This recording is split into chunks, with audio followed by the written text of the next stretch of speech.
All right. Good evening, good afternoon, good morning, everyone. I hope everyone is extremely well. Welcome to Deep Funding Town Hall number 23. Today's Thursday, December 14th, 2023. And for anyone that has joined here for the first time or will be watching the Town Hall recording for the first time, here's a little introduction to what you are watching.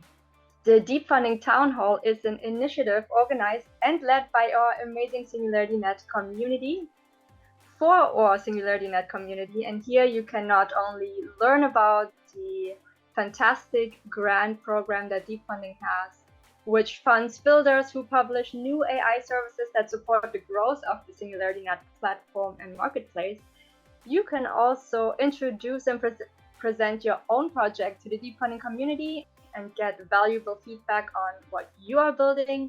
You can listen to other people present.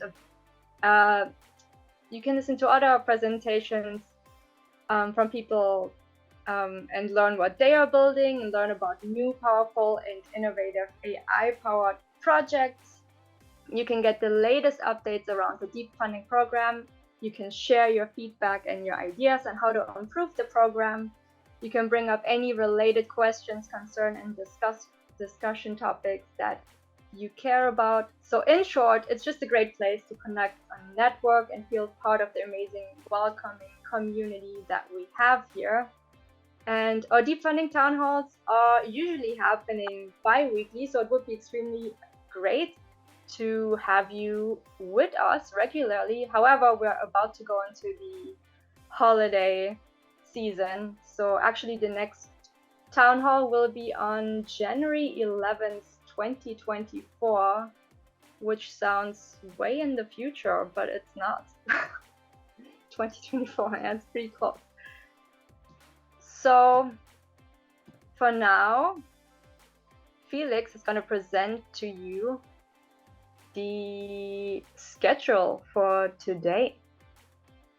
So if you want to share your screen, Felix. Lovely. Let us know the agenda. Oh, wait, just the wrong one. Just the right one. And there we go. Thanks for the intro already. Lovely to see everyone. Today, first, we do, and we're a little bit over time already. First, Jan starts on community-driven RFPs at general. So first, already on the work on the town hall today, the first half, we will spam you with a bunch of stuff, very relevant stuff, very important stuff for Deep Funding. In the second part, we go into breakout rooms and workshops. So restarting again. The whole thing will start with Jan speaking about community-driven RFPs. Then we move over where I give a quick introduction on the ECC workgroup, more of this later. Then we have Nori with us, who will outline a little bit the workgroup evolutions, followed by Don, who will go a little bit more concrete already on a Deep Funding knowledge graph. And then we go into breakout groups, where we will have two of them. One about RFP processes, so to say, how could we ideally think RFP processes in Deep Funding from submission, creation, over approval to completion. And the second room, where we'll speak about how important, relevant could collaborations be about community-driven RFPs at Deep Funding. At the end of the breakout rooms, where we will take 45 minutes, we come back into the main room, where we could collectively resume and discuss how we as collective would like to continue the discussion and conversation, because for sure there will be a lot of interesting thoughts and ideas from everybody popping up. And ideally, we start a conversation today, and this conversation ideally will go for a long time. And with that, yeah. Thank you both for those wonderful introductions. Felix, we're on a 5 by 5 minute schedule. It looks like a German railroad schedule, I think, and seems like we're already 5 minutes late, so I'll better hurry, see if I can make up something of that time. I have a presentation as well, so we're just going from one presentation to another here. Oh, I do need permission. Right. Try it again. Should work.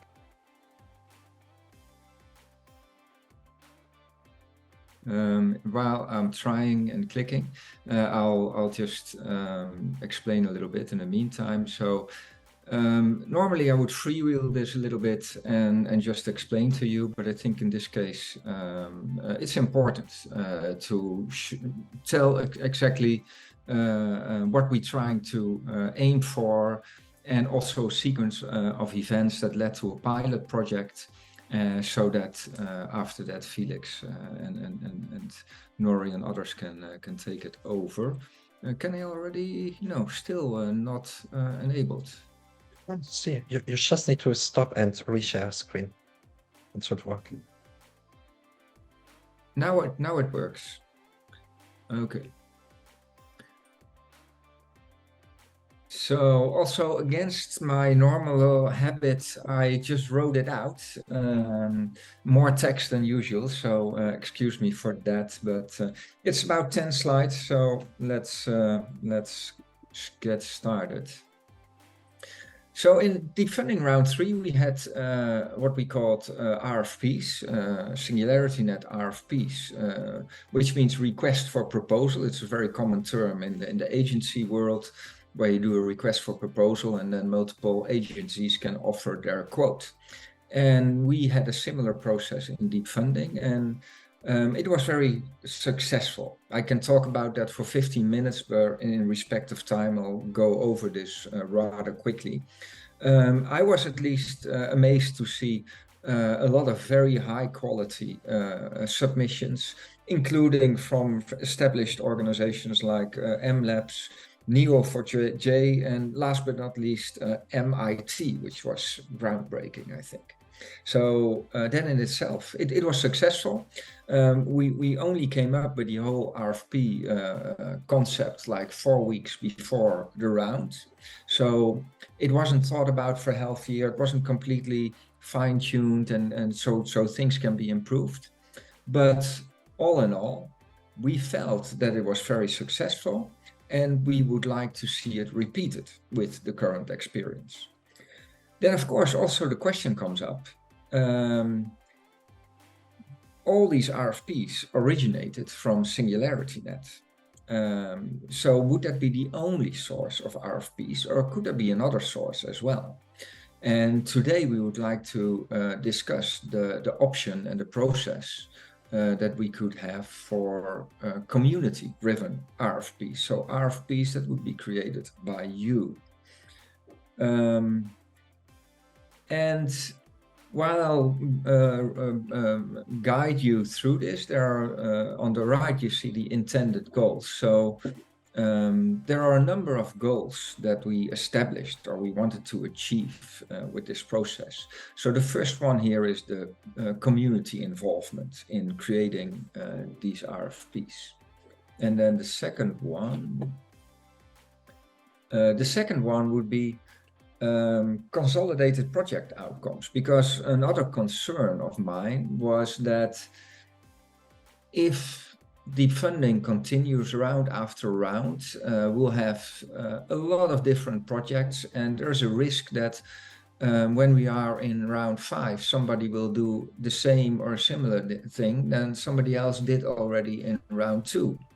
And maybe you'll get overlapping projects, maybe you get abandoned projects, maybe it could become a kind of a scattered landscape.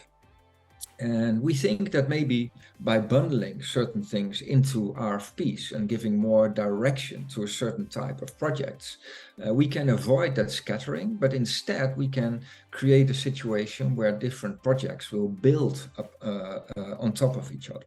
So that is the purpose of that. And yeah, as you can read here, that risk or that emergent risk I see at this moment mostly in informational and educational things where content is being created. So there were in the previous round a number of projects that were centered around content creation, information or education. And there the risk is highest that at some point either content will not be updated anymore, or different content will be overlapping, or in any ways not consolidated. So the third point, and this was not an immediate thought, but something that surfaced and I was really happy about.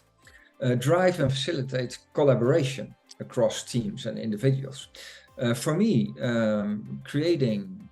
making deep funding into a kind of collaborative environment, a community of builders, is a very important goal. So I would hope that in a couple of years from now, we will still be funding projects, but it's not the only thing. In an ideal situation, deep funding and the community and the platform, etc., would still be able to continue even without funding. So while I see funding as a kind of catalyst for that community of builders, it's not the only thing. And collaboration and working together and helping together is in that sense also a valid goal and a goal in itself.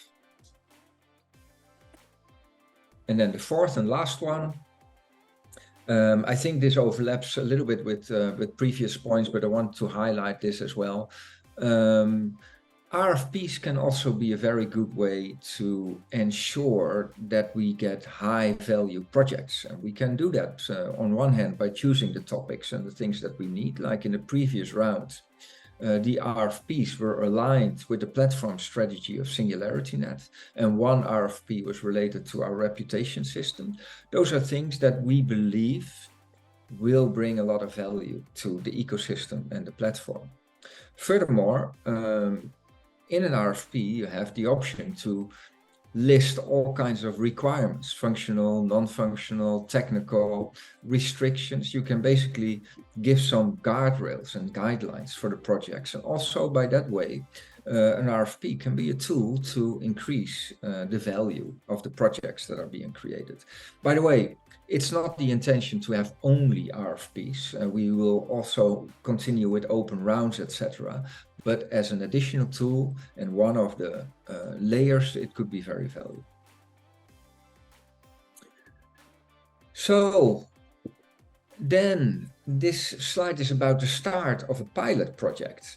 So regarding that issue with content that was being created, I was thinking about a situation. I was thinking about creating some kind of content repository. I was thinking, could we create a content repository that is common, that everybody can use and add to and take from and adapt, etc. And what should that be? We thought about headless CMS, we thought about other things, but one thing that surfaced and was very attractive was a knowledge-based content graph. And then I was in touch with Felix about this, and he basically said, well, why don't you let me drive this? I will collect a number of teams around this topic, and we will ideate together on this project and create an RFP for you. And I thought, wow, that is a great idea, because all these goals plus collaboration, which wasn't my first idea, all came together. It would be the first community-driven RFP, which was great. And it would be based on a collaboration of multiple teams giving different insights, etc. So that was even greater. So I was happy. We started, and the concept of a community-driven RFP was indeed born. Now, to highlight a little bit what my thinking was and still is around that knowledge graph, around that project. This is not written down anywhere. This is what I created today from memory, and I think it was communicated and explained. But it would be a content management system that allows for the creation and reuse of different types of content and different unrelated front-end solutions. So you can imagine that you have this knowledge graph, and it could have content for for educational systems. It could have content for FAQs. It could have content that could be used in websites, and all of that can be used and can be intermingled in different solutions. So in my mind, what was emerging was an idea that this could become quite complex. It could have the things that we would somehow need to have is the whole infrastructure and the tooling. We would need to create, import, and maybe annotate or have that content annotated. We would probably need something for visualizing and browsing and searching the knowledge graph. If a front-end solution would use the knowledge, the information in the knowledge graph, it would require some kind of API that would be able to filter content and get the right content at the right time. And ideally, it would also have, or ultimately, maybe not at the first stage, a system that would allow editors to work on it. So if somebody on a front-end solution would flag content, then in an ideal situation that would be ported to the knowledge graph, and then there would be a system that would assign editors to these flagged content and ask them to improve whatever was flagged. And we can have that some AI around that and to make the right allocations, etc. It could be a paid job, etc., etc. Now, that is enough about the knowledge graph. This was the pilot project that we worked on. And then one detail was that after a while, or after 1 or 2 meetings, I think, that Felix informed me that, well, it's a lot of work that we need to do. And it requires a lot of input and a lot of intellectual property in a way. And the teams, they're sharing their ideas and their experience, and they feel that they should be compensated for this. And then I said, well, okay, it's a pilot project. I'm willing to make that decision one-sided outside of a regular deep funding room pool. But in return for that compensation, let's also state what the outcome will be of the project. And this is actually a copy of that. So a concise functional description of the complete tool and its components. And this gives you a little bit of an idea of what I thought at the time that a community-driven RFP should be and what the outcome of that should be. So a functional description of the tool and its components, a high-level architecture with a vision on extensibility and composability so that we can continue to work on it also on next rounds and have multiple teams work on it together. And a series of RFPs, it could be one, but it could be multiple, with sufficient detail for any third party not in the group to be able to understand the requirements and make a detailed, well-fitting proposal for it. And a capable reviewer would be able to validate if the proposal was according to the things in the conditions in the RFP. So I think the team that created the RFP would be in pole position also for creating a proposal and being awarded because they know everything about it. But of course, the whole idea is that more people can add a proposal to the RFP. And in that case, also somebody who had no knowledge of what was discussed in that collaboration would be able to still submit a high quality proposal that is aligned with all the ideas that were discussed. So that was at that moment my idea about this specific pilot project for a community driven RFP. And maybe this was also quite ambitious, but yeah. After my presentation, Felix and his team will present what actually came out of it. And that might be a little bit different than what I expected at the beginning. Well, it's a pilot project and maybe that's a good thing. So what I would like you to consider when also listening to me and when listening to the next people is, first of all, be critical to me and my conditions, and were the conditions that I put forward for having this job also a paid job. Were there the right conditions?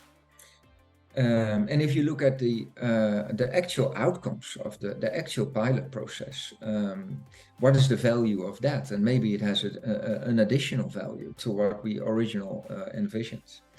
And then finally, for the discussions and the breakout rooms after that. So how can we put all of this together, and maybe other ideas we have, and how can we use that to drive these 4 focus areas, but also specifically the concept of community-driven RFPs. I think that's the last one. Yeah, that was my last slide. How am I in time? 5 minutes behind time, but that's fine. I think I overrun 5 minutes on my original time, so now we're 10 minutes behind. Well, it's important. So this is important thing. So we have all the time in the world. But yeah, thank you for that. I really appreciate how well prepared you always come into the meetings. You always explain so well. But yeah, well, I wish it was always, but in this case, I did put some effort to it because I wanted to tell the story in the right way, in the correct way, with due respect for everybody involved. Well, thank you for that. It was very noticeable that you put effort into this. So thank you. With that, we're gonna move over to Felix. Take it away. Actually, directly to Nori, and also to mention we are perfectly on time. We are 1 minute on delay, actually. So so better than German friends, though, indeed. Okay. So quick introduction. Nori, would you mind to click on the slideshow button?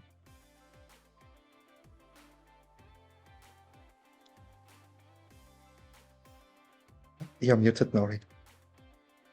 Oh, I was keeping it here to keep a good, maybe it'll work. How's that? Yes. Looks good. So like Jan mentioned, yes, like Jan mentioned already, today we introduced a little bit the Knowledge Graph Workgroup, which took place actually over since early October. Quick introduction simply on the people and projects who joined. This was first on Damian Chamber Labs, represented by James Dunside. We had Bridge Builders and Odie, where we have Nori. With Mesh Chairs, where we have Jingles joining in, Footwork with Joanna, Arendau with Daniel Ospina, Bridge Builders with myself, and Trust Level with Dominic. And this was the initial group who came together to figure this out. And now Nori will drive us a little bit through the evolution on the whole thing and what happens. Okay. And as Jan mentioned, kind of the 2 goals that we came together under were to create an RFP to develop a knowledge graph for defunding, and then pilot and explore repeatable processes for community-generated RFPs. So what actually came out the other side, one of the things that we came up with was what we're calling a request for collaboration. There's a link to the document there. And it really fell out into 6 concrete phases. 1 is reflection and orientation. The next is sensing opportunities and doing some research. 3 is prioritization and budget setting. 4, ideation. 5 is team forming, and the final piece is prototyping. So these are kind of the 6 stages around this model. And just to set context, this is what came out the back end. So we didn't start with this, but I wanted to see if we could map what we did do into this model and kind of describe it in that sense. So temporally, these didn't happen in order necessarily, but these are the things that did happen. So for number 1, for the reflection orienting, we gathered people and projects with expertise on knowledge graph areas and collaboration models. We spent a meeting or 2 really trying to get to know each other. Some of us were working together for the first time. We talked about why we were here. And we reflected a lot on the purpose and scope of the project, central role of knowledge graphs, and how various systems could be integrated into that. And spent a lot of time just kind of setting the stage and getting ready for the next stages. And then in the sensing opportunities and research, a lot of this was provided up front by Jan, saying the opportunity is a knowledge graph. So we had a lot of initial sensing provided by SNET, and then we started asking questions to ourselves just to better understand it. Is what kind of data or information can I give to a knowledge graph, and what are the things I hope to get from them, just to kind of understand both sides of it, because we have a number of different groups represented. And then another question we asked is, what data do you create to feed into the knowledge graph, with a specific focus on education and content creation. So we have some Miro boards and things where we kind of map this out and presented it to one another. For the prioritization and budget setting, we had budget conversations and expectation setting with the group. The community and SNET were not initially aligned, but we eventually kind of worked our way there. So it was nice to just have those conversations out in the open. And then also the managing the scope and focus of the project was one of the things that we spent a bunch of time kind of circling around as well. For phase 4 ideation, we did a fair amount of knowledge graph ideation around looking at what efforts exist already. There's a number of different current SNET proposals that deal with knowledge graphs in some way. And then we talked about what data sources might be available, what might we need, what are the user needs. And then we had some conversations around how to maintain this and the governance around it moving forward. And then another side ideation was kind of at a meta level, is like, how do we collaborate together in order to do this more effectively? And that became kind of the document for the request for collaboration. For the team forming, this is actually where we started. Most of us entered this project with Felix inviting us to a kickoff meeting, and really highlighted the need for strong conversations between community and SNET. In the beginning, we were kind of speaking together in kind of this silo. And it really kind of, through the results and the process and some of the things, the obstacles we hit, we kind of uncovered a need for strong conversations between SNET and the community, just to make sure things are on track, we're going the right direction, we're doing the proper sense making, things like that. And also within the team, it was very kind of clear that people brought their own different interests and skills. So we were able to figure out people that are good at project management, other people that like documentation and writing, and others who do research. So that was kind of specialization within the group itself that kind of fell out of everyone's unique skill set. And then the final phase was prototyping, or is prototyping. And what we did there was we started working on a CMS knowledge graph ontology. We started creating the RFP template, which kind of outlines how an RFP might look. We created the RFC model, which is a request for collaboration model. And then we're starting to look at what are the knowledge graph RFPs that we want to put forth next year. So key achievements, the collaborative approach, which we kind of landed on at the end, is the RFC model.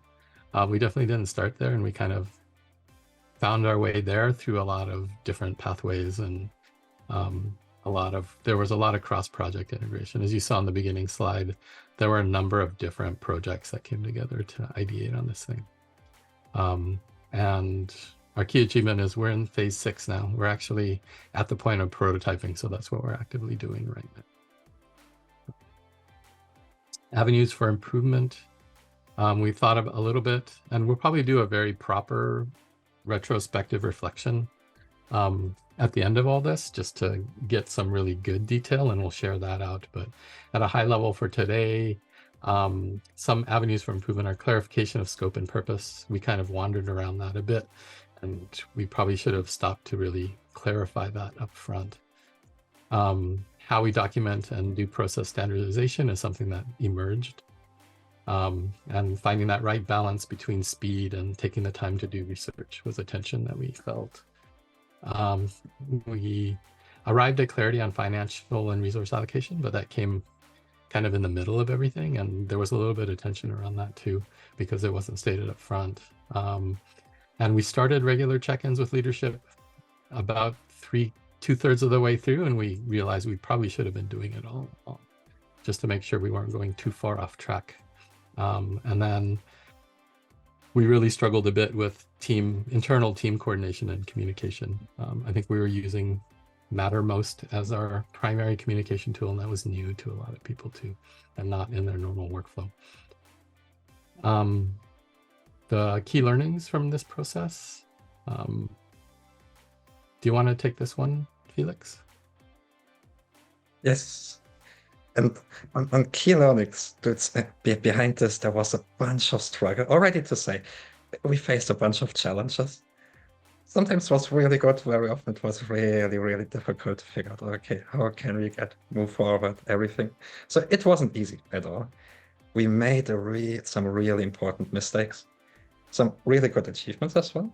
But yeah, I think we can be equally transparent and shift importance to both of them.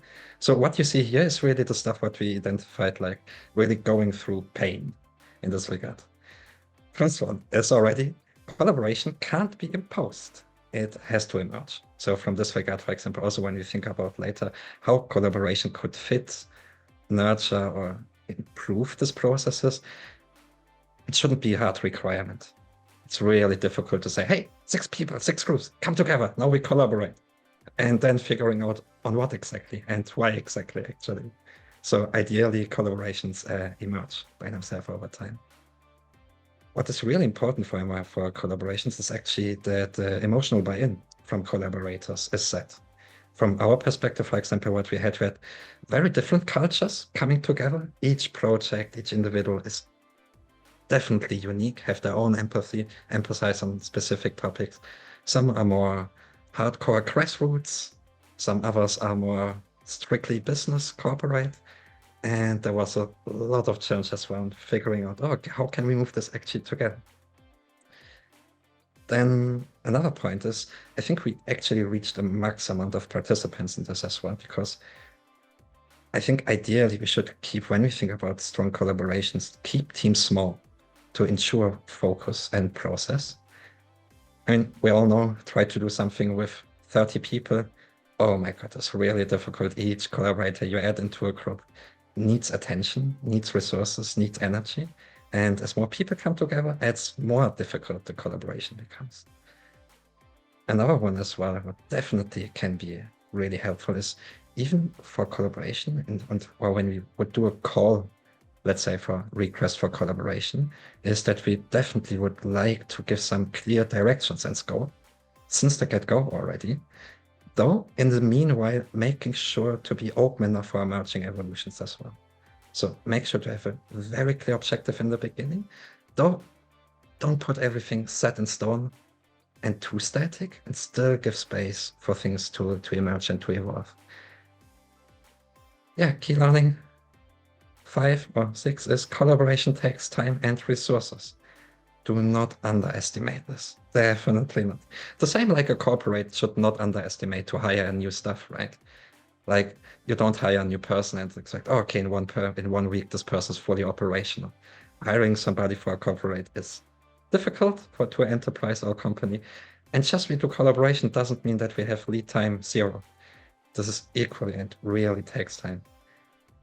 And I think one really important thing about collaborations as well, coming back also to be open actually and allow emergent things, is expect and embrace unexpected outcomes.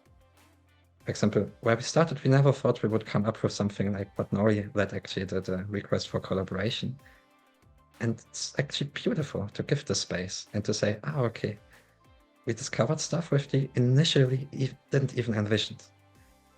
And in this regard, it's sometimes difficult when there are clear expectations on the beginning already, and then things move out of scope, move maybe too off topic, to recognize, okay, but is this still valuable in this regard? And that's a tricky thing, actually. Assigning value to the unexpected things. That's a challenge as well. And said that, then done. You would take some time to speak about. Yeah, about the more technical part. Would you open the Maro bot and move us a little bit through that?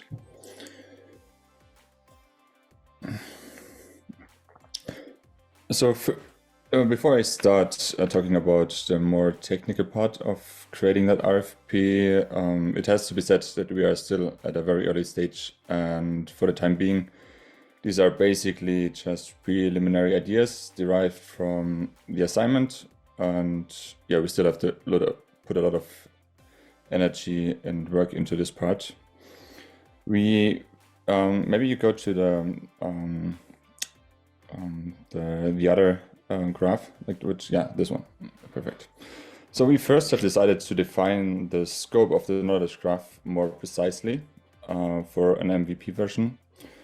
And our idea is now that the content knowledge graph is intended to map all data and information related to deep funding, making it a kind of central point of contact for all topics and questions around deep funding. When we started to talk about the content knowledge graph, there were a whole bunch of ideas what content can be part of it. And we decided to just focus on everything that's related to deep funding to make it easier and maybe also more tangible for all of us. So some of you might probably wonder why a knowledge graph for this purpose and not just a normal database. And Jan already talked in the beginning a little bit about that. To say it in a few words, well, the big advantage of a knowledge graph is that it combines information with context, which means you don't access the information itself, you get context, which creates knowledge at the end. Like information plus context equals to knowledge. So that's the idea behind the knowledge graph itself. And in other words, a knowledge graph, or a content knowledge graph in this case, would make it easier to access and find relevant information for your questions.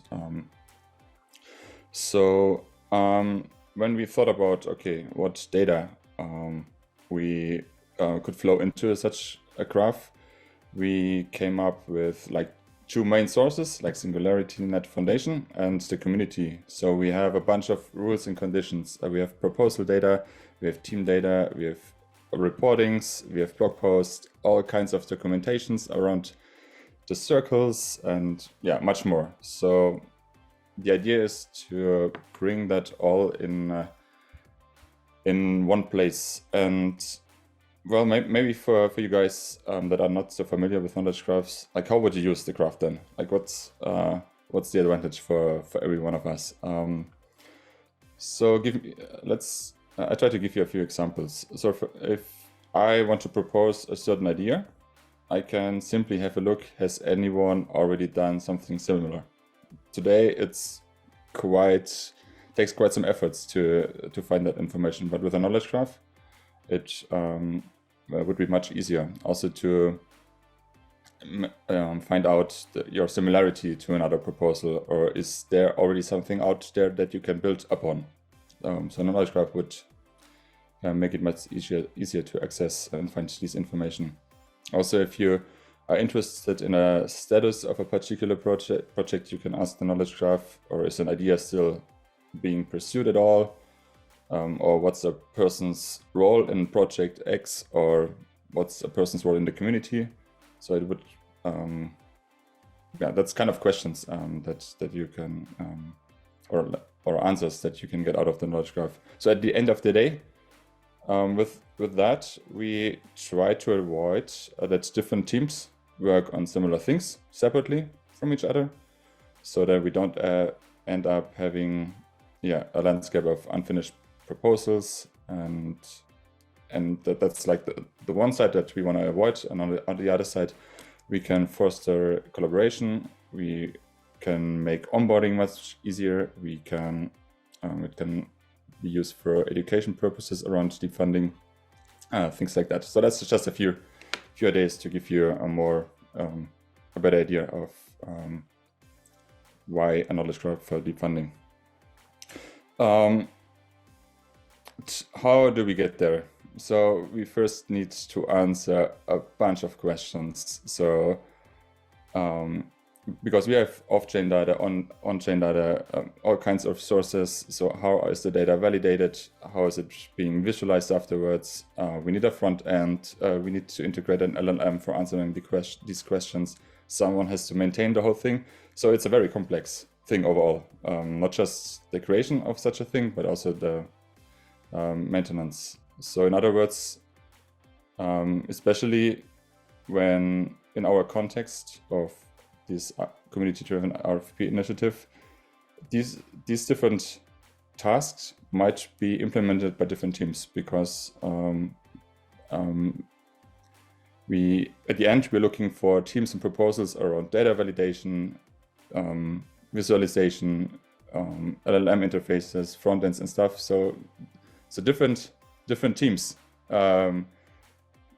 would work on the thing, which becomes a very complex thing. This is why what Nori mentioned, like the process of collaboration is so important, because otherwise, we would end up doing the same in silos as we did before. So let me see if I forgot something here. That's we've already had some initial thoughts about what a content knowledge graph could look like, but we still have to answer most of the questions. But this is just to give you an idea of what something like this might look like. For example, you need to think about how to structure the content. So what's the relationship between different versions or different pieces of content? How generic is the content structured? How to categorize it? We need to think about how to use and interact with the graph. So we need different user roles. We need a process to keep it up to date, to tag it, to flag it, to flag outdated wrong content. So we all need to think about that more deeply. So as you can see, we still have a lot of things that we need to clarify around the design, architecture, processes.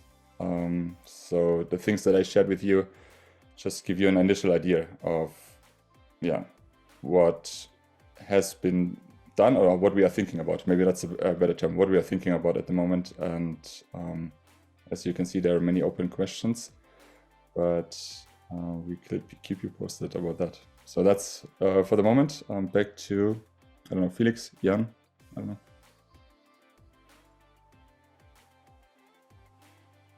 I think that's it from our side already. Maybe before, are we on time? Actually, we are almost on time. Oh my God, we are over time from our part. I did expect it Jan going over time, but it was us actually. There we go. But any questions before we go into breakout rooms? Yeah, maybe one observation on why knowledge graphs is as a colleague. I'm no expert in knowledge graphs, by the way. I'm only approaching this from a conceptual perspective. Hey, Alexei! Wow. What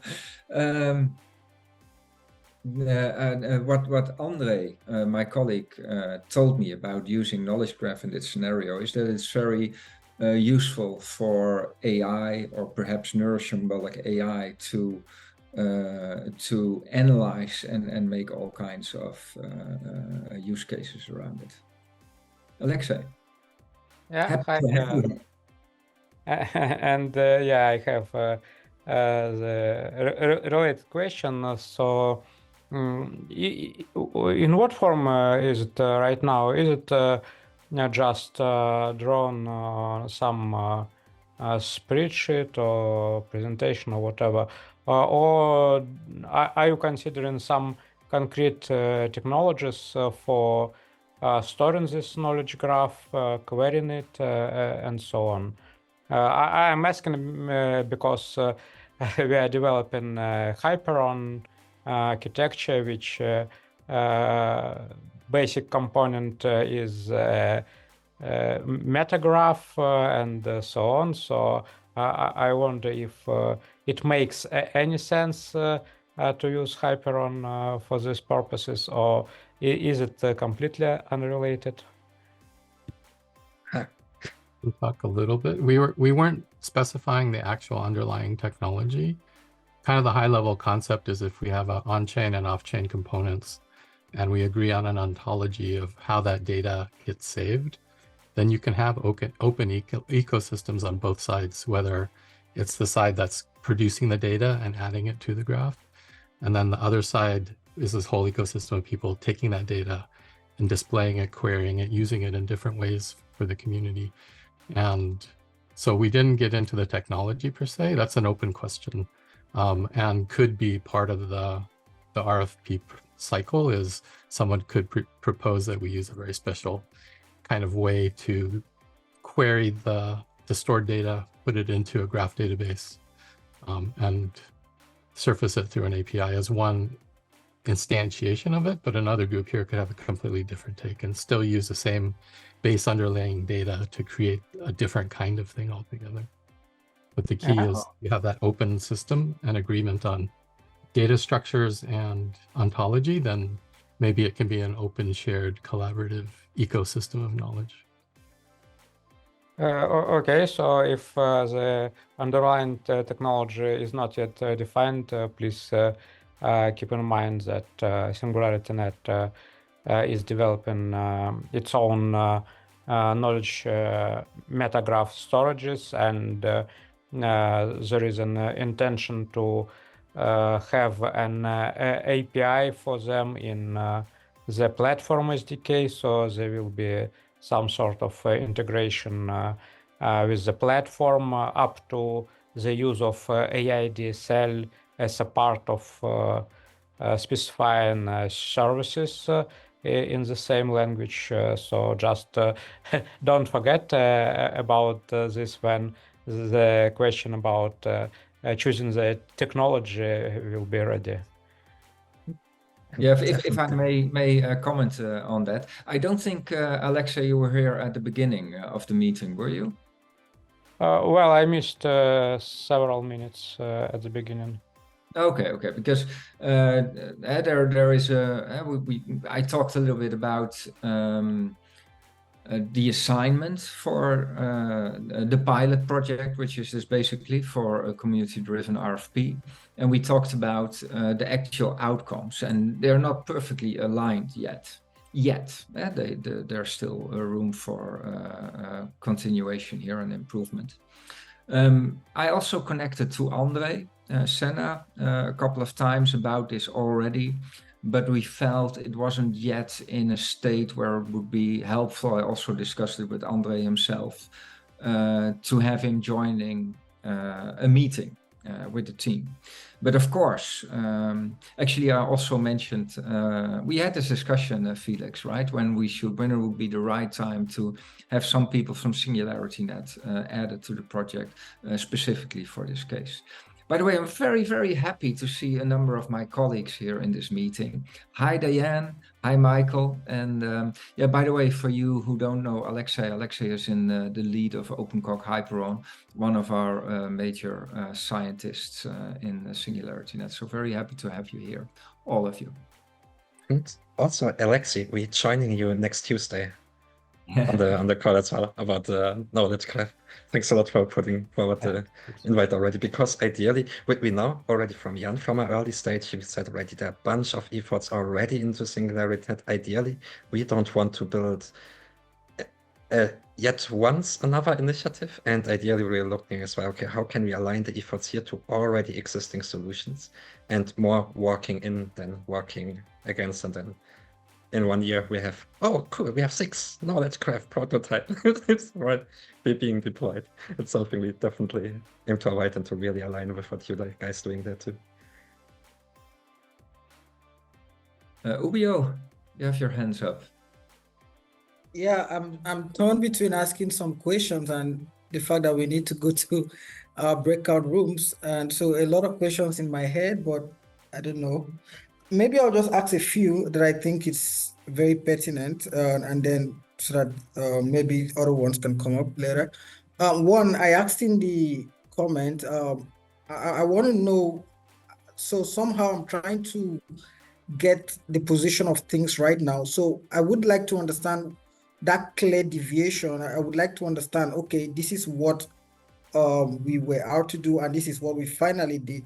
Because somehow I was thinking, maybe I got it wrong, that at the end of this process, what I'm going to be seeing is a proposal or a call for an RFP for a content graph, something of that nature. Maybe I got it wrong, but maybe clarity will be there.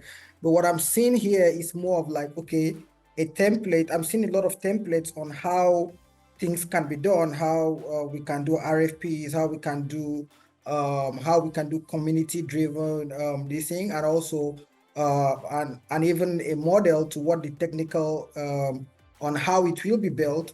But I've not seen what that RFP is. What's that request for proposal? It's a little bit confusing. I'm just trying to tie my head around the process, and it's hard for me. The second part of it here is I would like to understand so you talked about the fact that, okay, I would want to understand how the team went about this, especially in the context of the fact that these were teams from different places and all of that. So at what point did you guys find synergy, or do you really think at the end of it, you guys were able to get synergy? What was that conversation like? And then finally, one of the questions I have in my mind is, would you recommend this process as because in your presentation, you said how tough this is, how people from different teams come with different perspective, and how this can deviate a lot, and they need to reduce it. So my question is, if you were to do this again, would you advise us to do this process this way? So those were 3 questions, right? Yep. Okay. First one, if I understood right, so to say, okay, what is the difference between the RFC and the RFP? In this regard, where you can actually imagine the RFC was the process, and how did the group operate it actually, and the RFPs are our outcomes. Actually, this is the stuff what Nori mentioned before as well, right? Where we are pretty much on right now. They're on prototyping. So the outcome of the RFC in this regard is the RFP. Then I think Ubio, no, go ahead, Ubio. Okay, and what is that RFP now in the context now? So we're looking at what you guys have done. What can we say? This is the RFP that has come out of this engagement for the past 2 to 3 months. No, we are prototyping, like Nori mentioned, and Dom as well. There is no final thing yet what is fully presentable in this regard. Like also when you go back on Nori's slide, there are actually 4 pieces. The most advanced one is the RFC, because this is mostly a reflection and documentation of what happened so far. Then we have the RFP template, where we looked on Deep Funding Round 3, where we had already multiple RFPs. We took them all together and tried to identify, okay, what is a little bit a common theme standard on how could the RFP template actually look like. And still this is not fully defined. And then the creation of the RFPs. So it's ongoing, the project? Yes. We should mention we're not done yet. So we're presenting that halfway through the prototyping phase. So we don't have any solid concrete outcomes other than the drafts of what we're working on currently. So the specification, so when the question was raised, so at first we just started, and then when the question was raised, well, can we get some compensation for all these hours that we put in? I put a number of conditions there, and one condition is, I have it here in front of me, have a concise functional description of the complete tool, have a high level architecture, and think about composability and that kind of thing. And do it in a way that also people who are not part of this group can submit a valid proposal. So yeah, I suppose that part is still on the table. And last question you had was, would we recommend other people taking the same approach as we did with the RFC? No, I would definitely. the synergy of the team first. At what point Okay, did yes. I synergize, and then the recommendation? I think the synergy of the team mostly arrived really actually 3 weeks ago, where we actually defined the exact use case of the knowledge graph. Before it was very abstract. It was about education, content, management, information in this regard. And it was actually 3 weeks ago that we defined a clear use case, deep funding knowledge graph. And I think this was the point where most synergy then actually happened, because now it was pretty clear, while before it was not really clear for the team what exactly was envisioned with the knowledge graph. For which use case who are the users, who are the data providers, what is the context? We had several topics where we thought about, where Jan mentioned very early already Meta on this actually. But yeah, I think it was this one. Fly, I don't know if you want to ask a question related to this. Yeah. Do you want to respond, Ubia? I can wait. No, I wanted to follow up into another question. So you respond, so I follow it up. Okay, cool, nice. I was just curious what the team's reflection is on making this proprietary knowledge graph where it's kind of the whole stack is owned or operated by SingularityNET or partners, and how much or what do you recommend in terms of collaborating and outsourcing to other projects and teams which are also kind of developing these same technologies? I wonder, you talk a lot about that there's a lot of building to take place now. I mean, what's the difference between that and going to somewhere like Infranodus and just loading up all the proposals there and kind of getting them to model a knowledge graph? I wonder if it's intended to be, or if your research has led to the conclusion that it should be like the stack developed proprietary. Yeah, please. I can give one part of the answer. So one feedback that I got a couple of weeks ago is that part of this process should also be market research to see indeed competitive research, what is already on the market. And another part should be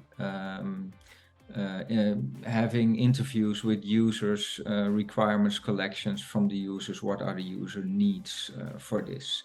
And I think the message there was that this was undervalued and should have gotten more attention.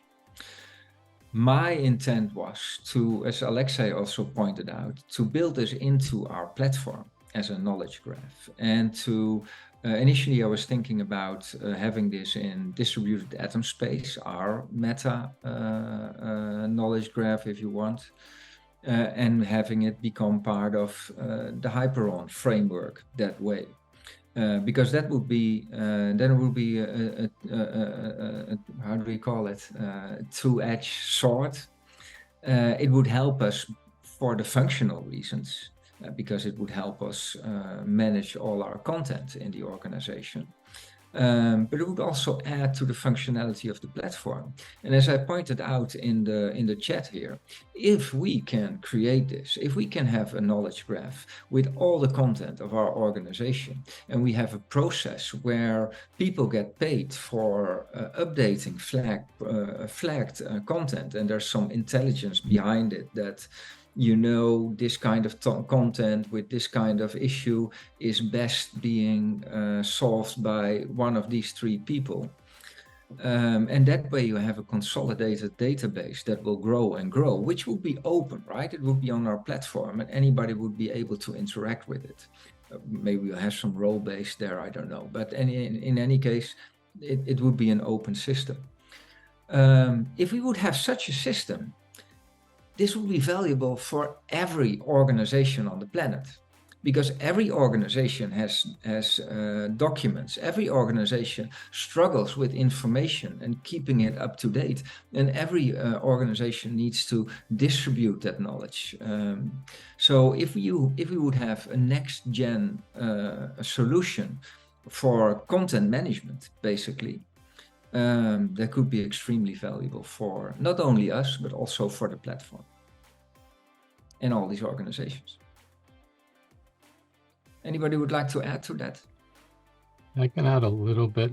Right at the very end of our kind of conversations, this kind of concept started to become more clear, and there's tremendous value in leaning into the values of decentralization and having this data available in a way that anybody can add to it and anybody can consume from it, as long as you have the safeguards and the rails to validate and normalize and mark things that are out of date and things like that. But having an open ecosystem where you have a variety of ways of ingesting this data and then a variety of ways of using it and pulling it back out will foster that innovation on both sides. And there could be proprietary solutions that say, we charge X for you to ingest your data. And that's a valid thing, but it's adding that data into this vast open data store. And then on the backside, you can have public, open, deep funding, funded ways of getting to that data and projects, but you might also have commercial entities coming in and providing services on top. It's like you have this rich ecosystem of development if you have an open set of standards, a common ontology. And those are the things I think the first few RFPs or even another RFC can focus on is what is the ontology? What are the standards we should have in place? What are the ways of making this open and accessible? But all under the umbrella of this knowledge graph and making the knowledge as useful as possible to humans, to AI, to software. And Evan, and then we are really far over time now a little bit, but still have to have some time for the breakouts. But Kevin, please go for it, man. Yeah, thank you. I think it could be good, maybe for like a future like town hall to kind of have a more like a brown bag session to kind of discuss maybe like either the more of like a technical deep dive about the knowledge graph, like kind of like, for example, what the data is being used or ingested for like which like use cases, for example, like how it integrates with LLMs, for example, as well as potentially what could be like some of the use cases for this knowledge graph. I think that could be very helpful for like community members who are not like very involved with the discussions and building of the knowledge graph. There you actually touched the point what aimed to be the end of the session to speak about how do we want to continue this. Because like mentioned on the very beginning of the town hall, like today we present some evolutions, what happened so far. And like said already, this is not finished. Actually, it's the first time we come, let's say, public and say, hey, this is what the thing is about. And ideally for a continuation, we want to make this fully open so that we can say, hey, which ideas, perspectives, whatnot can be fed in further into everything what we are prototyping now. So it's actually it's not the end of a process, it's actually the start of a process. It's like announcing, hey, here we are, here's what we are doing. And this will definitely go on. So yep. Yeah, so the idea of this event today is to use this pilot project to illustrate the process that we're trying to build. And the idea is, we like the idea of creating RFPs, of having RFP as a tool to create value to deep funding and the platform. We would love to have community engagement in that and have the community being part of the creation of this RFPs. So we talked a little bit about this specific pilot and the pros and cons around that. But I think it's also valid to talk a little bit more about the process itself and how we see this next time. So if we have another great idea, or anybody of you has a great idea for creating an RFP, what would be the best process to build it in a responsible way?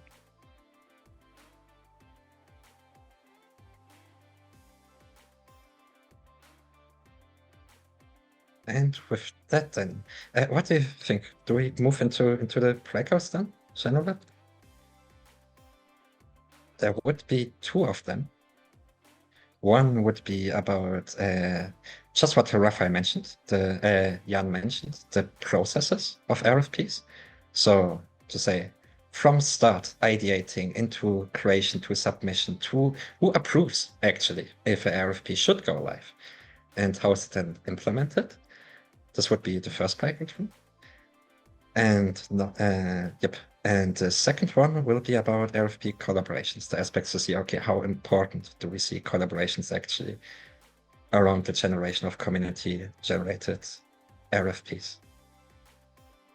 Our main idea was to take 45 minutes on the breakout rooms, but we are quite over time. Do you guys have time? So, Make time. Is Lots of interesting time. enough. Well, let's just go for it. If people have to leave, they'll have to leave. That's fine. But I'm sure some people have time. And we're Yeah, maybe only it's also- 35 minutes behind, so we can still Maybe it's focus. also important to mention here that the way we saw this proceed is also after this call. So we would like to start, and because this is a rich topic, there's a lot to be discussed. There's budget, there's process, there's the collaboration, there's the ideas, etc. So I don't think we'll be able to discuss all ins and outs of this process in this call, even if we take another hour or 2 hours. So we actually are hoping that also after this call, we can continue the conversation on social media. And I think the idea was also, Felix, to invite people to the Miro board and have people also collaborate on the Miro board after the call. If you're bored with your family during the Christmas days, etc., I think that would be a perfect way to spend your time. Exactly. Miro board, I added it once again in the live chat. There you can go on. This is where we just outlined the two parts of already from, okay, what is general about and Dominic's part of the ontology of the scheme. And on Discord, you can see on the deep funding category, there's just a new channel right now where you can see there's a small green class and next to it's written community RFPs. I just ping everybody with add here. And this is then actually, oh cool, somebody don't muted that Discord. Oh my. And this is the channel where we can directly continue conversations after the town hall as well. Then let's go into the breakout rooms. And for those who might have to leave before we come back into the breakout, into the main room to discuss how we continue, keep an eye on the Discord, keep an eye on the Miro board. You're very much invited and welcome to join this initiative and to figure out collectively how do we get where we want to get to. That's it. Can you please share the Miro board link on the Discord as well? Yes, definitely. And with that, the breakout rooms are open. So if you move into one of them, if you feel more attracted into how should RFP processes at general and deep funding look like mentioned, from ideation to submission to approval to completion, then you go there. When you're rather interested in how to collaborate around these things, or how important, or maybe how not important, do you think collaboration should be in all of this, then you go into this other room.